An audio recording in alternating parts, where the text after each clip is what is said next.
அங்காரகனவன் தங்கும் இடமே அவன் பொங்கும் முகத்தை காணுதல் வேண்டின் அங்காரகனவன் தங்கும் இடமே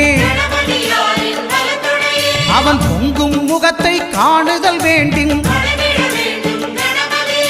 நெருப்பாய் எரியும் செவ்வாய் பகவான் மழையாய் மாறி பொழிந்திடுவான் அவன் பிள்ளையார் பட்டி வணங்கிடும் மாந்தர் மனதுக்கு உறுதியை கொடுத்திடுவான்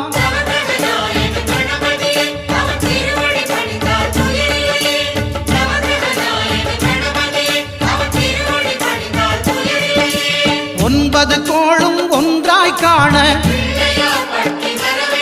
அங்கு கற்பகம் என்னும் கடவுளின் மெய்யில்